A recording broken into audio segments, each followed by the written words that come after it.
Welcome to Intuitive Seek. My name is Mary Treen, and every week I aim to bring you a grounded approach to all things intuition. Through personal stories, experiences, and practices, offering energetic reflections to help you discover, connect, and fully realize how your unique power of intuition is your own greatest teacher. Hello, welcome everyone. How are you? How have you been? Welcome if you have not listened before. Welcome to Intuitive Seek. And if you are a listener, thank you for coming back as always. And if you came to or watched the replay of my Your Majestic Heart workshop that I hosted 2 weeks ago, thank you so much. It was really incredible, very magical. Part of these workshops, the free ones that I do especially, I get kind of an inspiration from my intuition. I receive a thought, an idea, and I can't kind of stop thinking about it. Not in a terrorizing way, but in a way where it's just in my energy, in my mind, in my body. And the structure of the workshop, that's what happened. I thought of it and received it very quickly, and the inspiration was there. And yeah, the practices and the long meditation journey at the end, it was just so lovely. And I'm saying that as someone who experienced it. Like, I really loved making it because I received so much from it, from being able to really connect to and understand how to follow the path to the wisdom of the depth of our hearts, the energy of our hearts. And yeah, it was just beautiful. So I may do it again. If you aren't signed up for my newsletter, please do go to the show notes. You'll see the link there. But yes, it was so wonderful because there was some focused energy healing in it as well, some group energy healing, which I hadn't done in a free workshop before. And yeah, the feedback has been super lovely. And yeah, the connections that people made to their own energy and, the revelations when you really take the time to pay attention to your energy, it is, pretty remarkable. But one of the things that kind of came out of that workshop was how much meditation was so important, like such a catalyst for my own healing and intuitive journey and developing, or like I like to say, remembering all of the things that listening to the language of my intuition can offer. So I had another idea. That I'm going to be creating a new guided meditation journey series. And it's a 4 meditation series of focused guided journeys. And the main kind of mission of them, the inspiration, is to learn how your intuition likes to speak to you through meditation, and to really build deep, grounded trust in your intuition. And each one will have a theme of feel, hear, see, and know.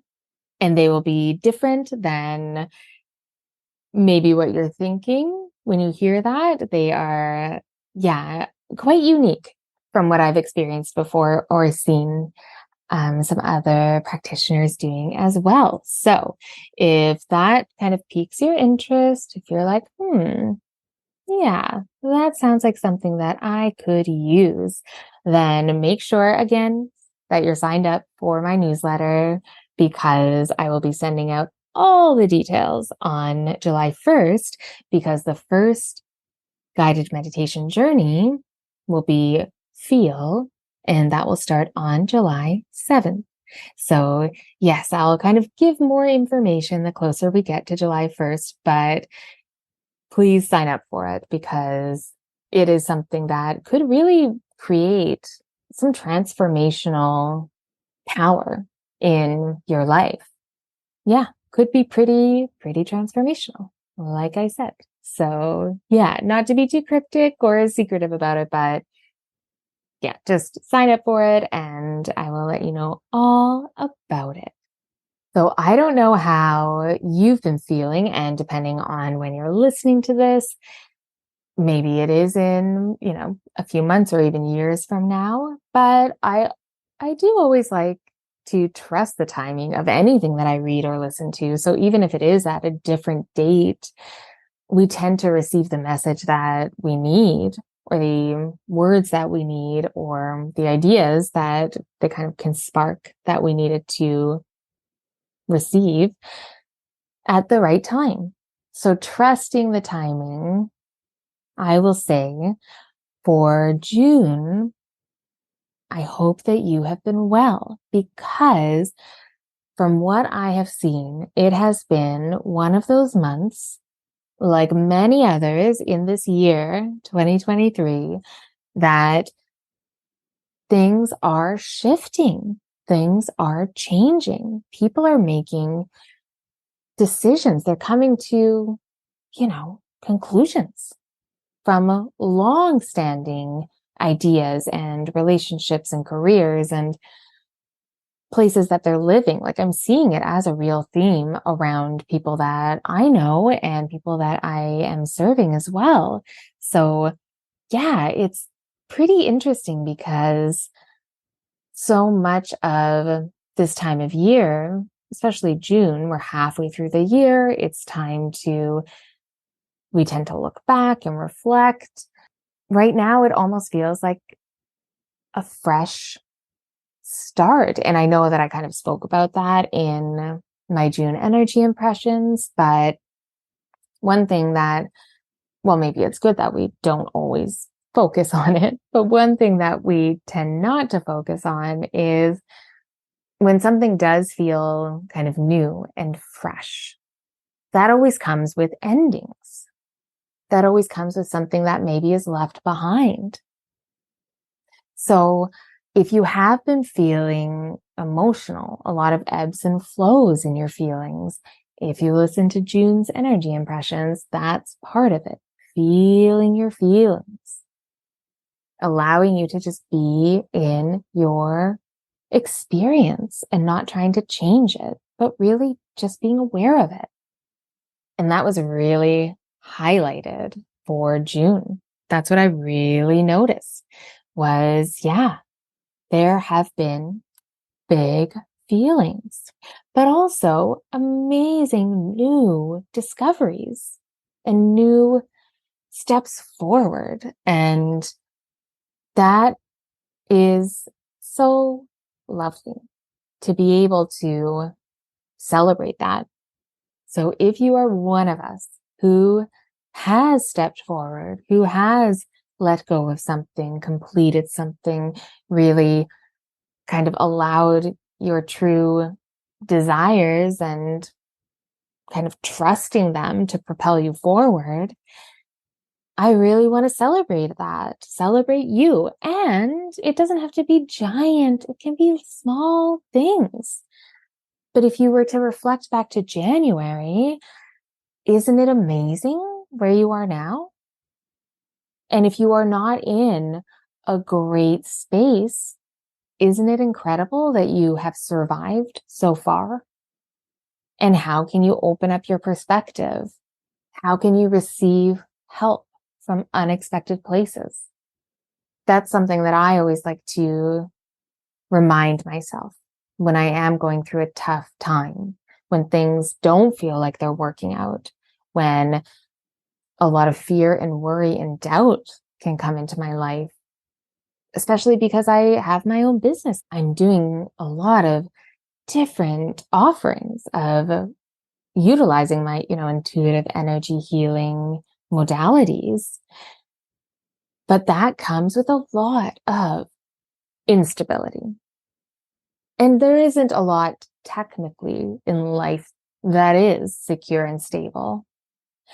But there isn't even a facade with mine right now, and probably won't be for a few more years. So when I do find myself in that kind of spiral or little tornado of stagnant fear and doubt and uncertainty, one thing that works for me, and I'm offering this because if I feel like, oh, this is something I should mention, and I wasn't planning on speaking about this, but that's how this podcast works.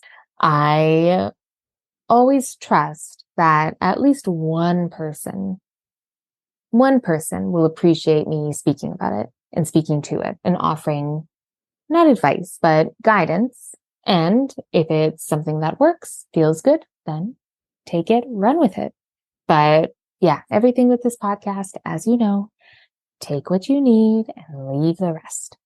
But if you are in that kind of like a lot of movement within you, but not a lot of movement happening outside of you, open up your perspective and really look. If you are in a tight place of not knowing what to do next, not knowing what to do with what you are already doing, not knowing, is there somebody around you, somebody that you totally forgot is there to help you? Look for support, because we are here to help each other. And it is very easy to feel kind of narrow and isolated in our experience when we are focused on living from our kind of authentic place, to listen to our intuition, be intuitive seekers. Often you can feel like you're doing it all on your own, but you are not. So open up the perspective. Who is there? Who can help? Who can you even just reach out to say, hey, I'm feeling weird today, or I'm really stuck today. Do you have a second? And if that feels uncomfortable to hear, then usually that means that that's what you need to do. If there's resistance in even expressing how you're feeling to somebody else, and somebody that you trust and that you like or even love, then that tends to mean that that's something that you should be doing, because we can really resist the things that will help us the most. And opening yourself to receive, if you've heard that phrase before, if you've heard me say it before, that means a softer heart. That means less judgment on yourself. That means less perfectionism. That means more trust. And that means not needing to equal out or balance out any support that you receive. That you don't have to give it back right away to equal the playing field. To only give something back if it feels right. So yes, if there's anyone out there who really needed to remember to open yourself up to receive, you may be surprised on what you do get, what does come to you. In my experience, it is always unexpected, because we have to, surrender our expectations. But most of the time, our expectations are not thinking big enough. The view is not wide enough. And that's why we're meant to surrender them, so that we can really look and see the whole big picture. And look at that. This is like a perfect segue into what I wanted to talk about today on this episode. So this is the very first intuitive lab. This was an idea that I had because so often I feel a pull from my intuition to kind of deep dive on a subject. And that can kind of look like I am hearing about a subject a lot or seeing it. It's coming in from different aspects of my life and my sphere. And I just want to get to the bottom of it, of what this is, especially if it sounds interesting and I'm seeing it in different places, not just in one kind of community. So like not just in a kind of spiritual community sense, but across many different platforms. So you probably read already that this episode is about quantum spoon bending and energy and manifestation. Now, I am not a giant fan of the word manifestation. I remember I saw a meme a while ago where it was like, Christians call it praying, spiritualists call it manifestation, the scientists call it quantum physics. There's all these different terms for bringing something that you are wishing, hoping for, desiring into reality. But a lot of, spiritualist teachings that I've seen, and that I'm not a spiritualist, I am Mary Treen, and I'm an intuitive guide and energy healer, and always a skeptic, not a cynic, but always a skeptic first. And that is why I love doing this work so much, because I am constantly given evidence through my work that, oh, yes, this really is helpful and this is something. But I don't blindly follow anything. So manifestation, from my understanding and from what I've seen and read, a lot of the times it's centered around high vibes and low vibe. So really looking at not thinking anything negative and only visualizing and raising your vibration, bringing the positivity in so that you can match your energy to the energy of the thing that you are calling in. And that's kind of a big term for it, what I'm calling in. And sure, I mean, I don't know for sure. That could completely be the way to do it. But I think of manifestation as the literal word, which is bringing something that didn't exist materially before into the material world, to realize it into reality. Something that embodies an abstract idea or just an idea that becomes an event or an action around you or a physical object that really embodies what you were calling in, what were you thinking about, what you were focused on. And there are other definitions and kind of meanings to it, but that's the piece of manifestation that I'm speaking about right now. And from my point of view, energetically, manifestation is not necessarily something that you are in control of. When I look at manifestation, I love it as an inspiration for how best to live our lives with the greatest of ease. Because a lot of manifestation, a kind of key component of it, and from my own experience with bringing ideas, goals, inspirations into being, has been surrendering, releasing the expectations, releasing the grip, releasing control.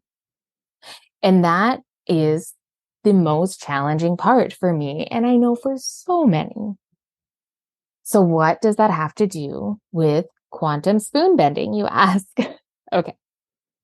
So I have been seeing quantum spoon bending a lot of different events and ideas and posts about it, and not just the quantum spoon bending kind of spiritual workshops. No, I was seeing a lot of spoon bending parties, which were kind of like bro tech parties where people were doing spoon bending workshops as kind of a team building exercise. And if you've never seen The Matrix, that's kind of where this phenomenon, I'll call it a phenomenon. Yeah, I'll call it a phenomenon because people still don't know exactly the reason why these spoon bending parties work and why these quantum spoon bending workshops, more of a spiritual lens, an energetic lens, why it works there too. There are theories, there are ideas, but there is no like substantiated evidence or full, oh, that's why this is working. So I needed to do a deep dive on it. I needed to watch the YouTube videos. I needed to read the articles, and from many different kind of points of view and types of people. Because of course, the idea behind, oh, wow, you can bend a spoon with your mind, which is kind of one of the schools of thought on it. That sounds incredible. Come on, who wouldn't want to do that? But as someone who works with energy every day, as someone who connects to my intuition, the language of it, the power of that energy of my intuition, and how it can be utilized in so many different ways of points of connection to so many different avenues and places and helpful ways, I understand that the nature of the universe is always unfolding and we don't know everything about it. And new discoveries are being learned all the time about the nature of energy and the nature of what we really understand to be true in our reality. So I know that there is a lot of super natural, as I like to say, magic in the world and that we are a part of. But it's just part of life. If you open yourself up to it, shift your awareness to be able to see it and understand it. And there's so many different ways. But back to the spoon. So if you ever saw The Matrix, there's a scene in The Matrix where Neo, the protagonist, is seeing an oracle. And there's like this little Buddhist monk, this young person, and you see that the person's holding a spoon and it's kind of bending back and forth, like looking really malleable. And of course, it looks super cool. So Neo, who is on this quest, this search to find out whether he is the one that will save them all, he wants to do it. Of course. He's like, wow, that's cool. Tell me how you do that. And the boy says something to the effect of, there is no spoon. The spoon doesn't exist. The spoon doesn't bend. Only your mind bends. You must bend your mind. There is no spoon, which really symbolizes the idea of what is reality. Can you shift reality and the nature of the universe, of your reality, based on your perception, based on your perspective? Is reality reflected based on you, or are you reacting to reality? I mean, these are beautiful, metaphysical, philosophical questions to ponder. The history of spoon bending from my research, there was more of a paranormal magic phenomenon. There is a guy in the 1960s and he was a magician, called himself a psychic magician, and his name was Uri Geller, and he really popularized bending spoons, but also all types of metal, so coins and all things. But he really called it a mysterious event. He believed in his psychokinesis, but it was a real phenomenon again, because nobody had really seen it before. And so, yeah, lots of newspaper articles and discussions on different media outlets and books. They were all trying to figure out how he was doing it because there was no actual scientific evidence. But it was really about using your mind. It was a mentalist kind of trick. But then with the Matrix coming along, spawned this new idea of, okay, what can we do with spoon bending? Is it really about energy? Is it really about psychokinesis? Or is it something else? And so there is no spoon. Spoon bending became a thing that people started to do and teach, which I didn't know.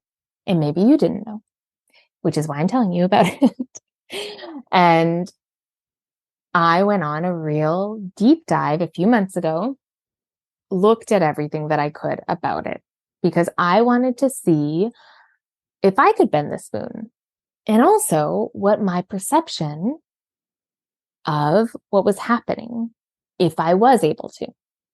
So the first time I kind of went into this practice is I watched quite a few YouTube videos, and that kind of had the same, whether it was somebody offering kind of more of a grounded kind of, this is a tool to explain self-development, or the person that really was speaking to the spiritual aspect of quantum physics and energy.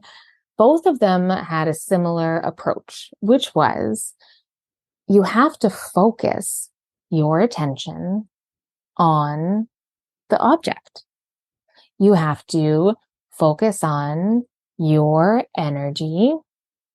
So focus on you and your body and what's happening in your body and what it feels like and what's going on, like really being here in the present, and then shifting to focusing on the object, which I really loved because it was such a great demonstration of something that I am always teaching and guiding, and something that has been so big for me, which has been understanding what is my energy and what isn't. And if you've listened to my episodes about empathic energy, if you've done my empathic energy reclamation meditation, you know that feeling when you're kind of ungrounded, all over the place, really connected to the people in your life, thinking about them more than you're kind of focused on where you are. That's why it's important to know how to release that, to call back all of your energy. So that was the first thing that I noticed through everything that I researched. That's how you start, is really bringing your attention to your breath, focusing on your energy, so that you can also shift and focus on the energy of the spoon.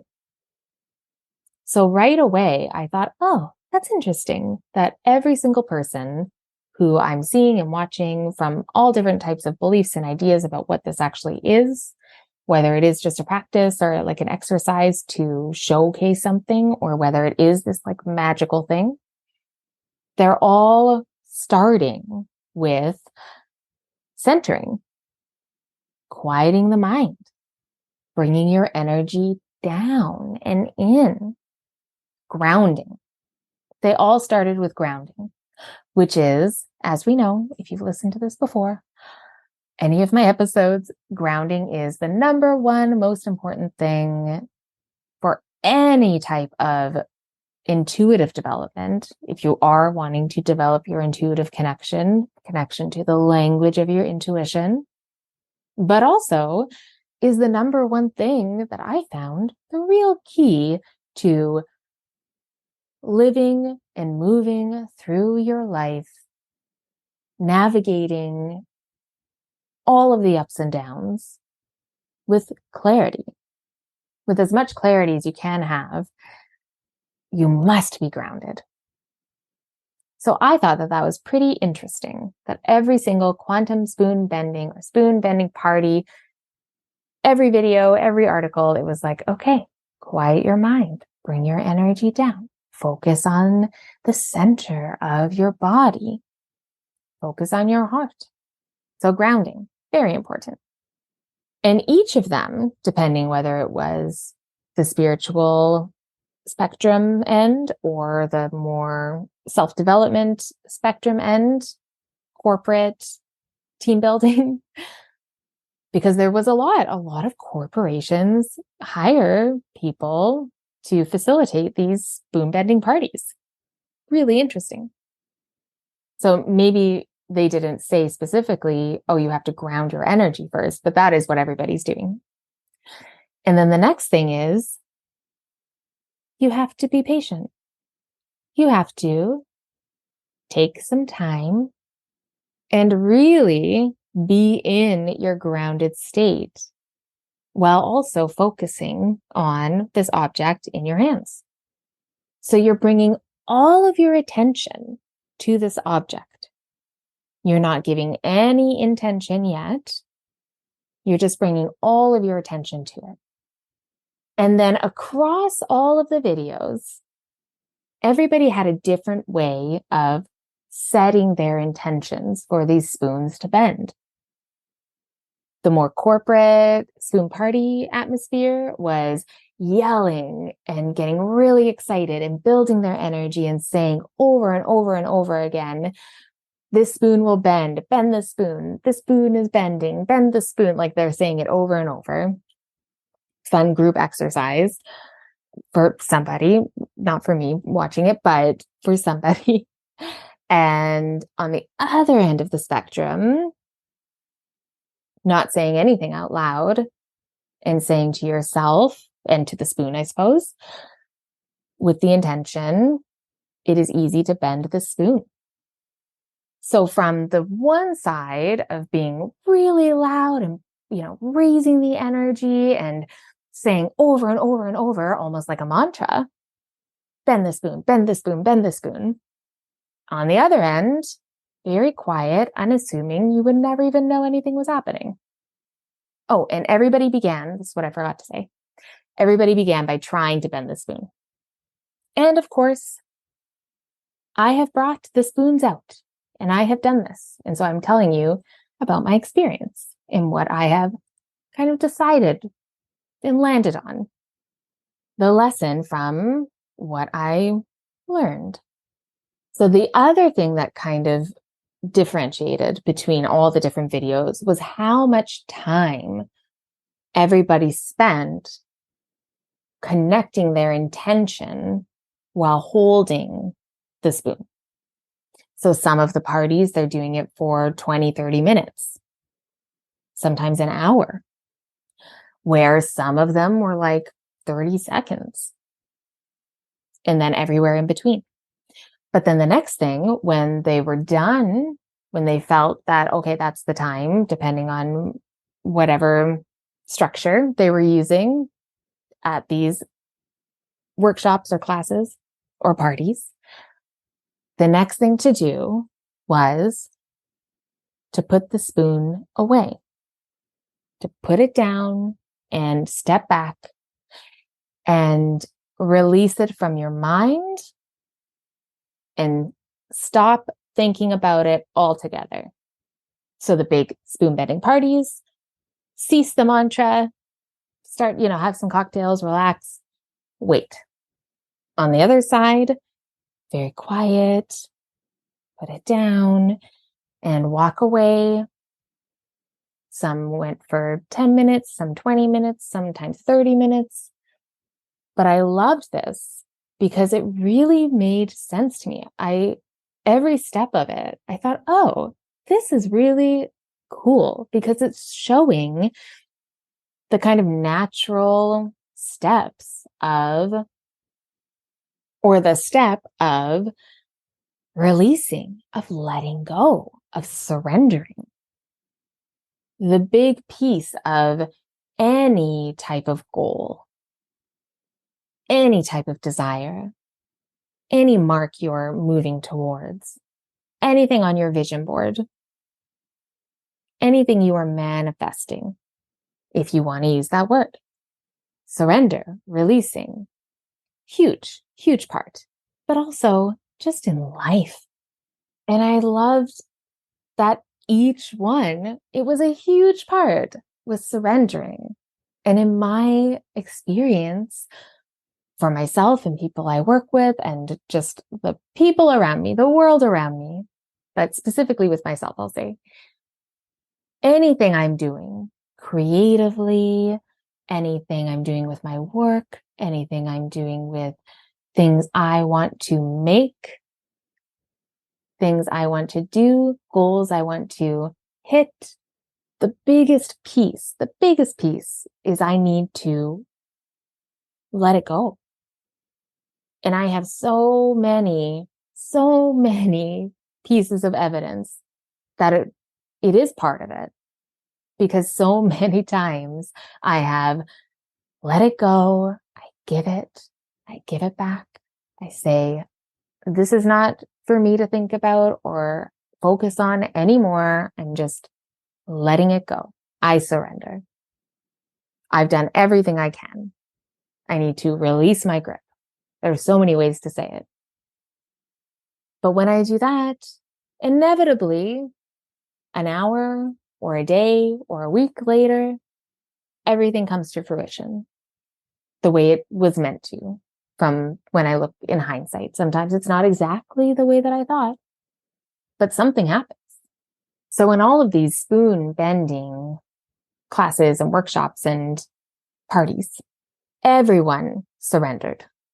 Now, some of them did it in a big way. Some of them did it with specific words. Some of them did it in their mind, quietly. So no right way to do it. Another great lesson. There is no right way to surrender. You have to trust yourself. You have to trust that you know how to, and you can connect to your intuition, ask, okay, how do I surrender? See what comes. But you have to trust that you can let it go. And then, of course, everybody has the same kind of practice to finally bend the spoon is after they've surrendered it for as long as they feel like they need to. Then they come back, they pick it up, and they bend it. Bend it with so much ease, so malleable. And I did it 3 times. And I will tell you, I don't know exactly whether it is a quantum spoon bending that this very simple exercise has helped me use my energy to manipulate the physical matter and the energy particles of the physical matter and to change it. I don't know about that. Actually, no, I will say I don't think that's what's happening. I don't feel like that's what's happening. What I felt was an amazing example over and over again, this little microcosm of how to bring things into your life, how to manifest, but on like a real level, on a foundational level. Because when I picked up the spoon, I tried to bend it. After I've done all the research, had all the steps, and I went intuitively, I kind of took a little bit of everyone. So I picked up my spoon, I tried to bend it, and it was very hard to bend. And I lift weights, I work out, I'm strong. And I also did not want to trick myself. So I really wanted to be very clear on what I was doing. So I tried to bend it quite hard. And I was like, okay, I can kind of get it to move a little bit because I'm strong. I'm not, crazy strong, but I'm strong. I could kind of get it to move a little bit, but it took force, took a lot of force. And I was using my big metal spoons. They're not weak or super bendable. Not at all, which was hard because I love my silverware, but I wanted to use real spoons. So that was the first thing. I couldn't really do it without a lot of force. And even then, just a little bit. So I was like, okay, this is a good spoon to try. So then I went into the second step, held the spoon with my fingers so I could kind of feel the weight of it. That's what a lot of the other people were doing too. Like, don't hold it too tightly. Like, make sure you are feeling that this is a physical object in your hands.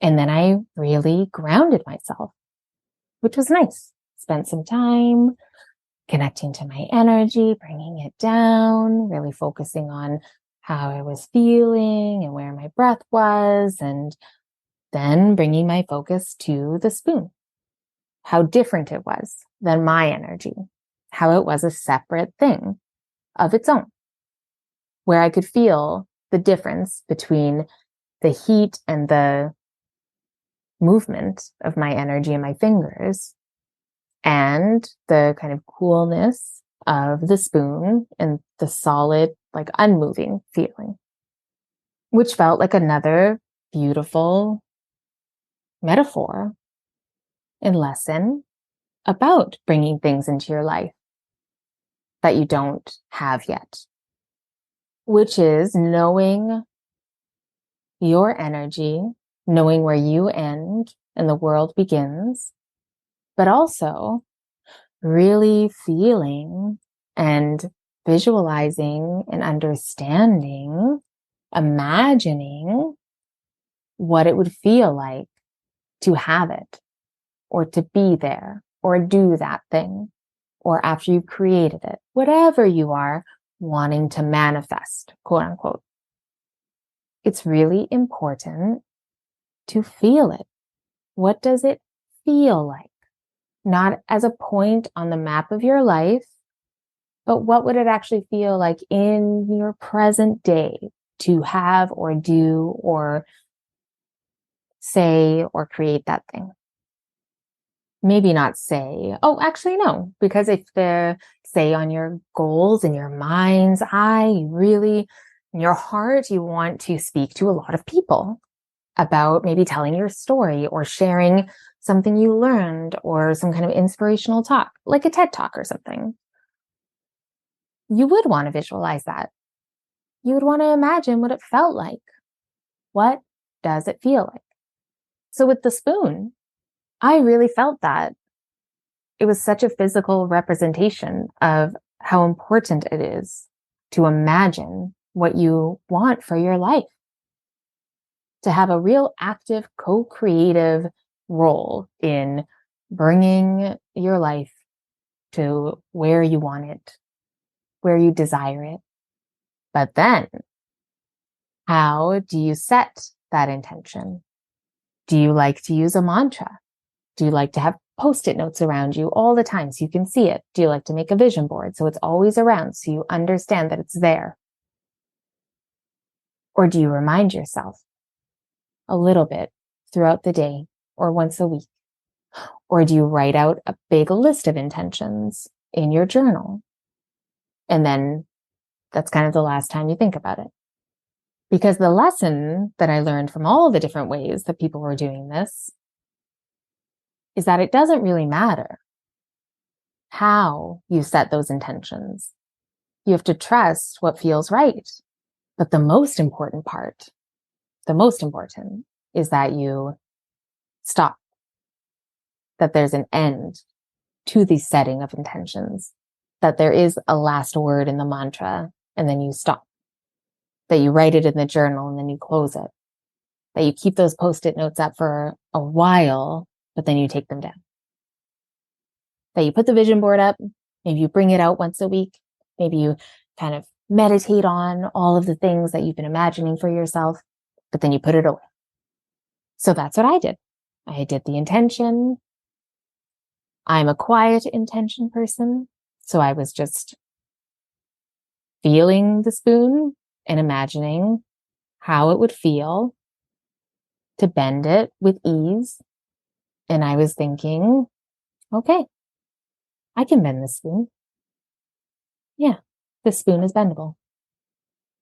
Even though when I started, I tried to and I couldn't. And then I put it away and I set my timer for 20 minutes because that seemed to be like the median time between everyone. So when I went back to the spoon after 20 minutes, I tried to, but not with more force, with the same amount of force. I tried very hard to make sure that it was the same. I tried and I couldn't bend it.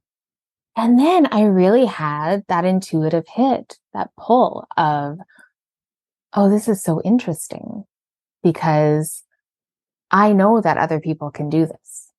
I've seen it over and over again, and not just in, some kind of magician and like spiritualist or some person claiming to be able to manipulate physical objects with their energy, but like tech bros at a party, all bending spoons. So what my intuition told me was, okay, so this is possible. People do this. Why don't you believe that you can do this if everybody else can? Which was quite profound. I was having a real spiritual experience with the spoon bending. Because if you are listening to this podcast, you've probably heard the term limiting beliefs before. And they're huge in, some big manifestation circles, but also just in our lexicon now, TikTok, Instagram, people talk about their limiting beliefs. How to recognize that you are telling yourself a story about yourself that is not serving you in the present, that may not be true anymore. And maybe it never was. Maybe it never was. But in that moment, I had a very specific lesson of, okay, other people can do this. I really am putting a lot of pressure on myself. And this is interesting because I was doing this alone. So nobody was around me. Nobody knew I was doing this. But I realized that I was putting so much pressure on myself, not obviously, kind of in the back of my mind, that, okay, I better bend this spoon. I can do it. I'm sure I can do it. If everybody else can do it, I can do it. That is not a place of power. That's not coming from a place of power for myself. When I'm forcing and putting pressure on myself to do something, the power comes from surrendering, relaxing, and saying, well, let me just try. Coming from more of a neutral place, not an overexcited, I can do this, but let's see, why not? And so I set it down again. I put the timer on for 5 minutes and I just grounded. I just focused on my energy, did like a little short meditation for myself. And then I picked up the spoon and I bent it. And I bent it so much that it almost touched what is that called? The stick of the spoon? The handle of the spoon. Why did that? That is very funny. The stick of the spoon or the bowl of the spoon, the handle or the spoon. So I bent it so fast that it did feel like magic. It did. Because, 30, 40 minutes before I tried and it was not possible. And I wasn't holding it the whole time. It didn't get super hot. I released it. I set it down. It was on its own.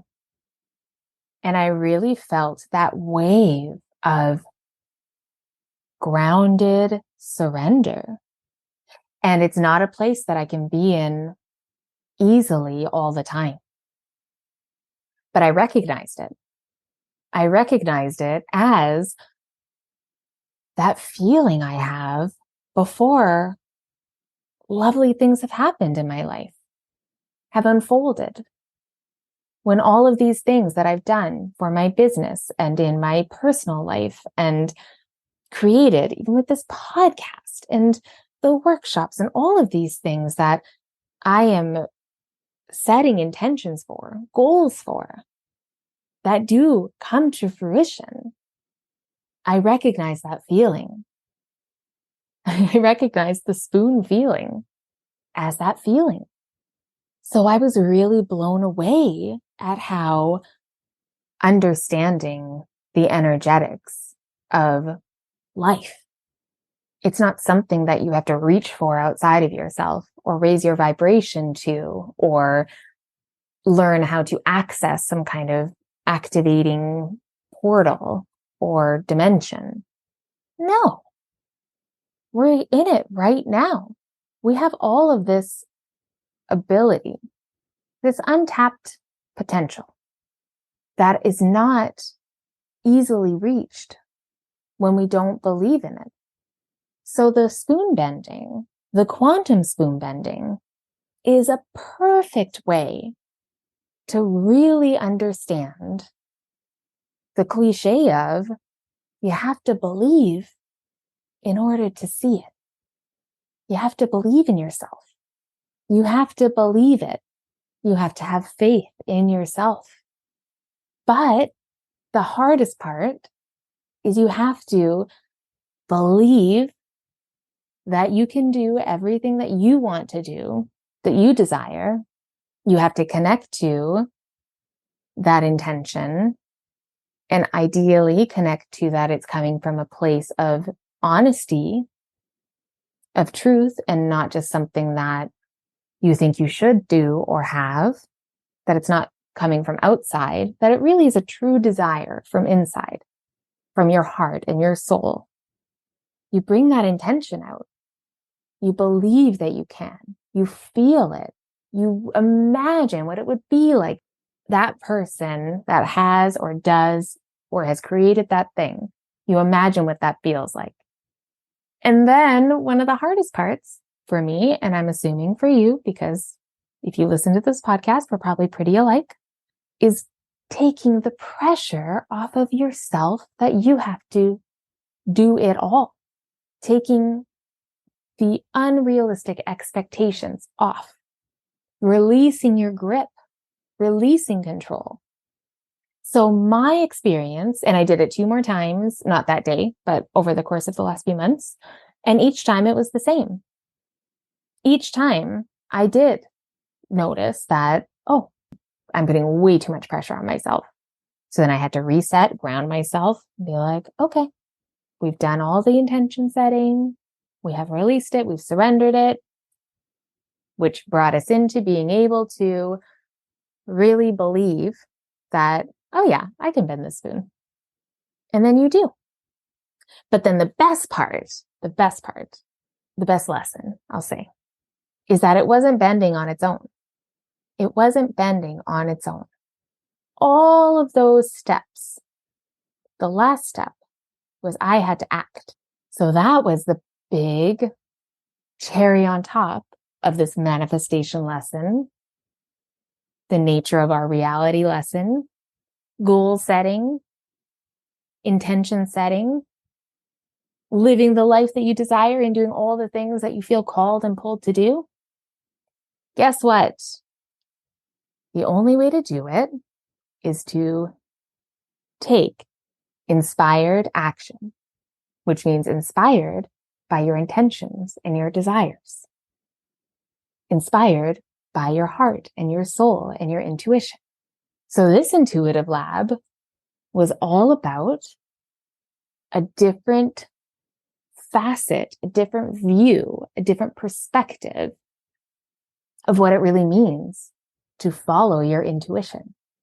Because I feel like the following is where we get a little tripped up, because that's the action. We can get caught in the validations, asking for more signs, connecting more into our intuition, getting more information, thinking about all of the ways and reasons, and staying in that kind of whirl of creation. But it's up to us to take that whirl and act with it to really create something into our reality. So I hope you enjoyed that. And I hope that that inspires you to maybe do a little Googling yourself or just try the spoon bending the way that I offered it to you. And every step, really think about the goals you have for yourself and how each step is teaching you how to naturally, supernaturally manifest what you want and desire in your heart and your soul and your spirit and your all the things. So who knows? Never say never. Maybe I'll be back one day with, oh, I figured out how to do it only with my mind. But no, it didn't feel intuitively what this is about. I think it's really a reflection of how we can act in the world and create. And by kind of going through the motions with the spoon bending, you can see how you naturally do that and where you may need to release a little bit more or shed or shift a limiting belief or your grip a little bit too. Maybe it's a little bit too strong. Maybe you need to work on some practices of surrender more. Maybe you need to work on, some shadows of those limiting beliefs of why those old stories are there that aren't serving you. So in this intuitive lab today, there is no spoon. There really is only a beautiful example and step-by-step lesson of how your intuition wants to share with you how you can manifest whatever you desire, but how much you need to do each step along the way. So the steps for kind of natural manifestation: ground your energy, connect to your energy, know what's yours and what isn't, feel the thing that isn't here yet, but feel it in your energy, feel it separate from your energy, feel it.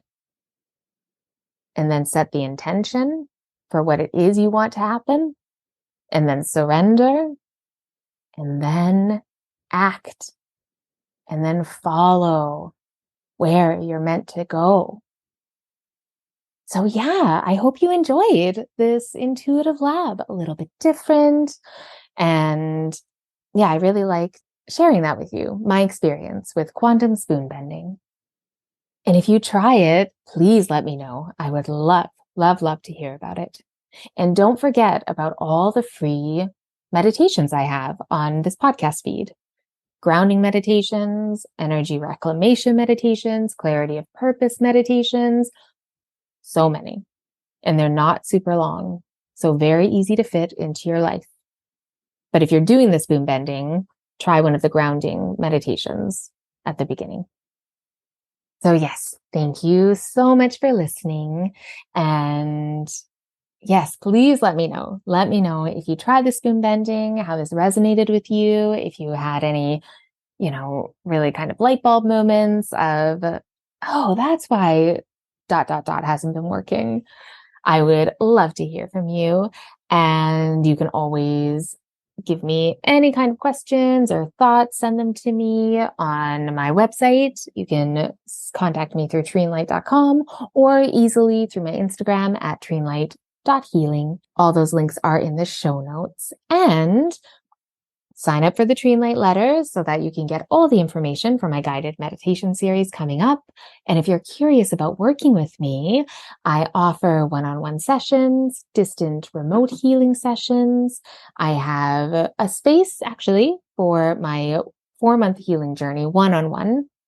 Some space opening up pretty soon. And I have a group journey starting in August that I will tell you more about soon, but you can go to my website or click on the link there. It's called the Slow Majesty Group Healing and Development Journey. It's easy to book a free clarity session with me if you are curious about the work and how it can support you. I always offer a 30-minute consultation, and I'll leave all of the links that I mentioned in the show notes. And yeah, hugely appreciate if you subscribe wherever you get your podcasts or follow. And if you feel like you want to offer some support, then you can share it with a friend or leave a review. Would be amazing too. So lovely. So thank you so much again. Be kind to yourself, and I'll talk to you soon.